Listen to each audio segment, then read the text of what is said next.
and welcome to my show again. And today we have a very special guest, and that is none other than Tony Buzan, who is actually the founder of Mind Maps and the author of more than 100 books that sold millions worldwide. Tony Buzan is one of the world's leading thinkers, communicators, and media brain stars. Now, for a very average academic beginnings, he has worked on developing his own traditional IQ level, raising it to a genius.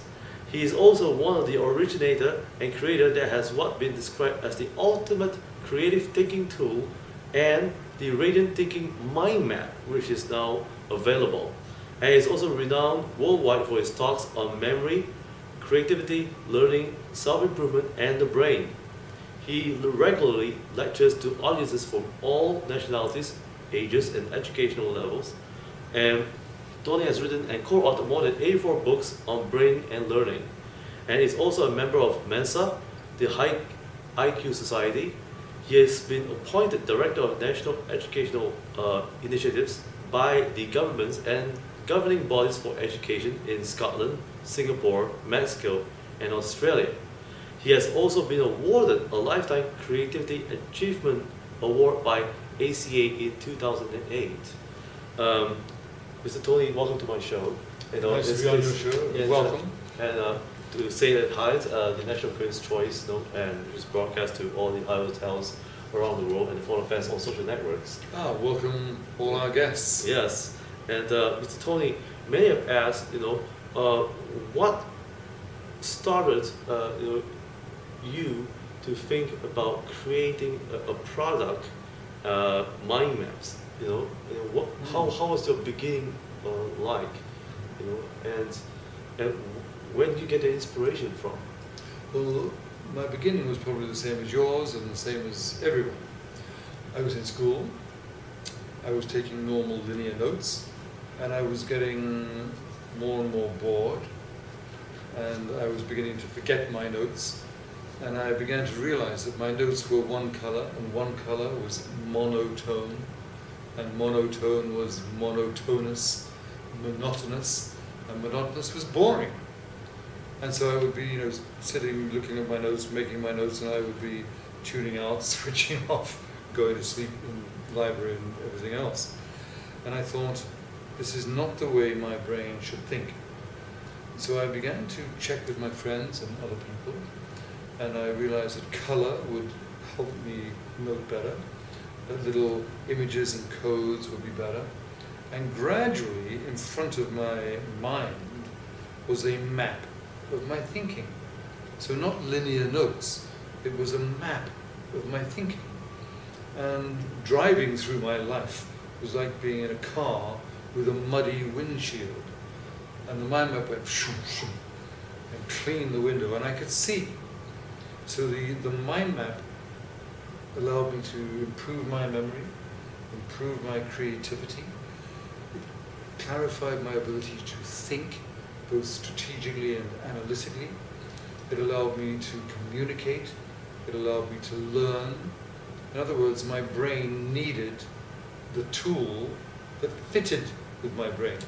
Linear note didn't, but mind map does. And speaking about mind maps, and methods of enhancing one's mind to be more creative as even as they age. You have even not even as they age, especially when they do age. I mean, people think, and some of the statistics show that as you get older, your creativity levels go down. That's normal, but it's not natural. Natural is for your brain to grow and grow and flower as you get older, but you've got to know how to do it. You have to know how to learn. You have to know how to think creatively. And once you know how to do that, your brain gets better as you get older. Now, at one time, I also read in one of the chapters, of a book I came across. Thank you. And as we are talking, I'm actually finishing another book. Ah. I've just gone up, almost like cricket. My score is well over a century, and I'm now on my 125th book Wow. called The Okay. Most Important Graph in the World. Amazing. And when will that be releasing to the market? That is being released at this moment. Wow. It was actually on I Love Books, the Yes. electronic store. It's published by Proactive and Think Buzan. It's just come out, and I'm still putting extra touches to it. Amazing. And there's one chapter I came across, and even I attended your talk as well. You mentioned about children, you Mm. know, who daydream, and also adults as well. I do. Even adults do daydream too. And many have asked, and say, Robin, is it really wrong to daydream? Because my teachers used to slap me, my parents used to slap me, saying that it's wrong to daydream. It's a waste of time. But yet, Yes. in theory, it says that it does help to enhance our brain. Is that true? You were told not to daydream. I was told not to daydream, and all of you were probably told don't daydream. And what I'm saying is, daydreaming is essential. Daydreaming is the brain's ability to generate ideas, to tell stories to itself, to project into the future. So you think, I would like to have a good meal. That's a daydream. And you prepare a good meal. But you also think, I would like to study something, I would like to learn about that. And then your brain imagines that, daydreams about it, and then makes it come true. And every genius daydreams and makes it come true. So when you were daydreaming in school, the good teacher, the good parents should say, keep up the daydreaming, expand the ability of your daydreaming. And don't just daydream and hang around, daydream and make it come true. Make the dream come true. So every child on the planet, you or your own children or your friends who are children, every single child on the planet should learn how to daydream and develop daydreaming and make the daydream real. Make it come true. Now, That, by the way, Yes. it's the future of the planet. amazing. Now, you talk about dreams, and apart from daydreaming, and of course daydreaming is important. And is it important for us to take notes while we daydream, and even dreams as well, so that we could reflect and make it a reality? Is it possible? Yes, absolutely. When you're having a really good daydream, your brain generates, as I mentioned, images, and therefore you can almost doodle. You just sketch out the images that your brain is developing. So you're making fabulous movies. I mean, how much is a budget for a film? For a small, unimportant movie, it's $10 to $20 million. For a big movie, one movie, it's $250 million. And your brain, my brain can produce that in here in a few minutes, $250 million worth of thinking, and that's daydreaming. So when you daydream, note it, sketch it, mind map it, and then when you have it outside your mind, you can see it. It's like a map of a territory. If you go into a new city and you don't have a map, what happens? You get lost. You wander around, you don't know where the buildings are, you don't know where the transportation is, you don't know where the toilets are, you don't know where the restaurants are, so you're in trouble. You need a map, and a really good map helps you guide yourself around the territory. The mind map allows you to guide yourself and travel around the territory of your thinking. Really important. Now, having said that, daydreaming and dreams itself, as well as creativity, what steps do one individual has to take after their daydream and move towards creativity? And it's just like romance. You know, a man looks at a woman and he falls in love, and he daydreams, and and he wants to make it possible or bring it to reality that one day he will marry her. So, you know, Yes. one way or another. Yes. Has that happened to you or any of your friends? You mean, have I ever had A a daydream, daydream about a beautiful lady? Many. Many. and you dated them. And of course, you know, I met and I engaged with them. And I will tell you one story about, this is a man in Taipei, in Taiwan. And he fell madly in love with a young lady. And he was a good mind mapper. And so he had a mind map with a heart in the middle of it. And then he had branches on the things that they did together. You know, they went to beautiful places, to museums, to art galleries, to different countries, to restaurants. He did this wonderful mind map. And it was the mind map of the memory of his true love with her. And when he was doing the mind map, he suddenly had the added daydream of, I really want to marry this lady. So he added to the mind map other things that he wanted them to do together. And he actually showed it to me. And he said, this is a mind map of my true love and my dream of the future of it. He said, it's actually a proposal of marriage. And he told me that he got down on his knee, and rather than saying, will you marry me?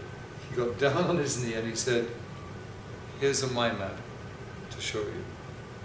And he told her everything about mind map. And he said, this is why I want to marry you. And what do you think she said? Yes! Because it was such a lovely proposal and such a picture of the beautiful thought about their relationship and the true love between them.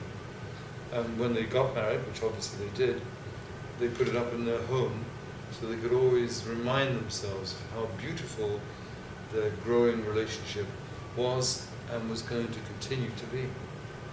Now, many of us right now, as they grow older, you mentioned, about the age of intelligence that we're living today. Yes. Yes. And In the age of intelligence, and it was the main focus that I was talking about this morning. yes, but yet, many of us are adulting. How can I achieve intelligence when I'm 60? I'm kind of forgetting things all the time. No, rubbish. Yeah, I mean, even those. Not true. Yes, and even those who are in their 40s as well. They said, "Oh, I feel old. I don't feel young. Why should I accept, words of affirmation that I'm young? Is it? Am I supposed to live in reality, or am I supposed to be creative? So what are your thoughts on how one should stay young, be creative, and also be intelligent?" There's not a contradiction. It's not old versus creativity and old versus intelligence or intelligent versus creative. They all synergetically merge and blend. Getting old is an assumption. It's an assumption that as you get older, you lose brain cells, your memory goes down, your creativity declines. And that is only true if you make it true. So if you have a daydream that you're going to be old, and that when you're old, your brain is shriveling and all its powers are diminishing, if you dream that, you make it come true. So you're 50 and you forget something. And you think, I'm 50, my brain's getting old, my memory's going. And that is not necessarily true at all. If you have the daydream of being a good older person, then that will be the daydream that you will make come true. And if you look at the great older people, in modern societies they are mistakenly called old crippled, pathetic, old age pensioners, down the tubes, over the hill, all those horrible images that they have of older people. But think about many of the societies around the world that were actually more advanced in history than some of the modern societies. What did they call the elders? Elders. Sage or sages. Patriarchs. Matriarchs. The wise ones. The oracles. Because they developed themselves. And if you look around anywhere in the world, I will know people in their 70s, 80s and 90s who are fabulous. They're contradictory. You know, at the age of 70, in the 70s to 80s, there are people who climb Mount Everest. Yes. 70 to 80. Yes, I noticed that. There are chess players who in their 80s are grand masters of chess. There are memorizers. In the United Kingdom Memory Championships, 2 weeks ago, in August, in London, 55-year-old, after 9 years, did no memory competition at all. He was the 8-time world memory champion. And he thought, you know, I'm 55, I'm still fine. And people would say, oh, Dominic O'Brien, you know, you're 55, your memory must be going down. So he thought, just for fun, I'll enter the Open UK Championships. And what did he do? He didn't train, he just checked his memory. How was it? You know, like having learned to ride a bicycle or swim, he can basically do it. So in a 2-day competition, he broke some of his earlier records when he was 44, 35, at 55, hardly any training, just using his brain well, he was getting better and better as he got older. So in your mind, in your vision, you must realize, I mean, how old are you now? Wow, I'm 40. 40. 40. A young whippersnapper. A kid. A young whippersnapper. And you don't think, I'm 40, I'm going to be 41, I'm getting older, and I'm slowly, you know, disintegrating. You think, I'm only 40. And Dominic O'Brien at 55 has just broken, you know, his own world records for himself. You think of the mountaineer climbing Mount Everest. You think of the Indian Sikh who runs marathons at 42 kilometers plus. At 100, he does that. You have chess players in their 80s. You have very, very vigorous, physical, socially active, creative, productive individuals, and you're only 40. So what are you going to do? What do you want to be? What do you want to be like when you are 60? What do you want to be like? What do you want to be like? Me? Yeah. In front of the camera. In front of the camera, what do you want to be like? Oh. Maybe Truthfully, what would you really like to be? be one of the best leaders around. Right. When you're only 60. When you're only 60. And it's a really interesting exercise. Think about yourself when you're 25, when you're 34 and 40. And it's a 3-way debate. And it's on general knowledge, general information, general thinking.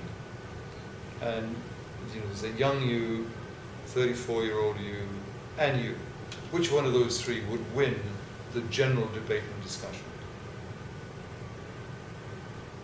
I think 25. No. No? The 25 wouldn't stand a chance. Really? I am now 70. June the 2nd, by the way, Amazing. my medical teams have told me that I'm going to be 100. So I've got 30 years more, minimum, with you. I'm inviting you June the 2nd, 2042. I'm inviting you to my 100th birthday. But I'm 70. If I now debated with me when I was 60, That was 10 years ago. And you clear us out. He hadn't, he hadn't travelled where I've now travelled. He hasn't read what I've now read. I've read everything he read, and I've read what he hasn't read. So who knows more? I know. And when I'm 75, I've got 5 more years from this moment in time, this moment, 5 more years that are added. I'm going to new countries. Next year, actually at the end of this year, beginning of next year, I'm going to the Philippines. I'm going to Vietnam. I'm going to Chungwa. I'm coming back to Singapore. And Singapore is going to be different from now. So when I'm 75, I will know more about the chap who's 70. So who's going to win in a debate between me and me 5 years more advanced? I'm going to lose. He's going to win. So when you're 60, that's really young. That's really young. But you have to stay physically fit, and you have to stay mentally fit. Now I noticed that even someone like yourself and even Sean Connery, they look so young, and it's not even at your age, they don't reflect it. And is it true? It's all due to not only just on diet, it's not just on spiritual well-being, but it's also got to do with their perception and the choices they make in your mind to stay creative and intelligent. Is that true? Yes, yes, and yes. But how do you do that? How can parents and children today realize their potential, that they can live long, stay intelligent, still have a great eyesight, which, well, I'm a guilty one, but and able to understand, that the school system somehow, when I was taught that you got to follow this law because it's the only law, that will make you who you are. But it's reasonable why the schools taught you, and they taught me, the way it was going to be. Because at that time, even in the late 1980s, the human race didn't know much about the brain. And the amount of information pouring out about the brain is now, it's accelerating exponentially. And so around the world, and in a conversation like this, more and more of us are discussing the brain, the truth about it, the fact that as you get older, if you eat well, if you exercise well, if you keep your mind, body and spirit integrated and nurtured, then it will grow. And then when you decide that you want to do that, you will study it, you will read books, you will check the internet, you'll go to seminars, you'll discuss with people, you'll watch these kind of discussions, and you'll think, now hold on a minute, my brain, whatever you think, my brain, I want to learn astronomy. I want to learn climbing mountains. I want to learn some of these mental sports. I want to learn memory. I want to learn more subjects. I want to study Leonardo da Vinci and actually learn to draw and learn to think. So truly now in the real world, the world is waking up to the fact that this is no longer the information age. We've gone from the agricultural age to the industry age. We're not in the information age anymore. We're in the intelligence age. The age where the brain is thinking intelligently. And so all you've got to do is make that decision. You decide, I'm going to nurture and look after myself and my brain and my mind. And the minute you look after it, your life changes, and it changes very positively. Much happier. And is it nice to have a good brain? How do you feel? You wake up in the morning and you think, But is it true when you have a good brain, and is well cultivated, you also enhance your confidence and you look young? Is that true? Of course. I heard that. Of course, because the characteristics of a child, what's a child like? They ask lots of questions. Who, why, what? They're always active. Do they use their senses? Yes, they do. They want to look at everything, they stare, they point, they want to touch, feel, they want to play with their food, they want to go everywhere. And what have we told children? Don't stare, don't use your eyes. don't point, don't look, don't play with your food, don't become a chef, don't run, sit still, don't move, don't daydream. So we keep telling the children all these things not to do. Now, who are the best learners on the planet? Who have the best memories? Who are the most creative? The children. Because their minds are open, their bodies are healthy, they experiment, they try, they make mistakes and learn from them, and then they try again. And do they want to contact other people? Yes, they do. They want to communicate, they want to find the language, and we have told them not to do that. And they're using colours, they love colours. And what do we say about the notes? Black ink. So the colour is drained out of their life, so they are colourless, and they are more linear, and they are more rigid, and they are more static, they are more immobile, they are less imaginative, they are less creative. Why? Because we train them to be all that. But when naturally a child develops and grows, and the parents and the schools and the society encourages all that, encourages the movement, encourages the sense development, encourages creativity, encourages risk-taking, because they've got to make some mistakes to help them learn. Then as they get older, they remain childlike, not childish. Childish is the wrong interpretation. It's the kind of sulking, depressed, increasingly less creative child, childish. So childlike is what? Open-eyed, open senses, open body, open mind. And therefore, if your mind is open, you enjoy most things. So you smile most, you're happier, you bounce around more, Yes. you move more like a baby. So when you're older, you look more like a big baby. Now, I noticed, going to research, I saw that adults who have emotional dysfunction due to stress, due to emotional or distress such as divorce and so on, Absolutely. it has actually caused them to withdraw Yes. being human and being less creative and less intelligent. How can they overcome such moments? Very important. How can they bring themselves Yeah. back? When your relationships, when the ones you love, the people you're married to, whenever, for whatever reason, there is a breakdown of those relationships, it hurts.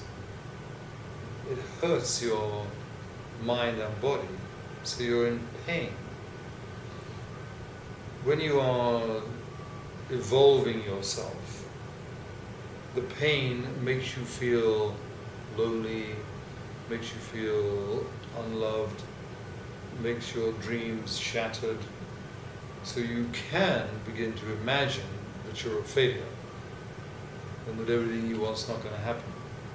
What you have to realize is that when those relationships broke down, that is the way it is. So what do? You have to accept that, and you examine it, and you think, what were all the wonderful things in that relationship? What were the mistakes we made? What were the wrong things I said or did? I was selfish, or I didn't really look after, I didn't care enough for.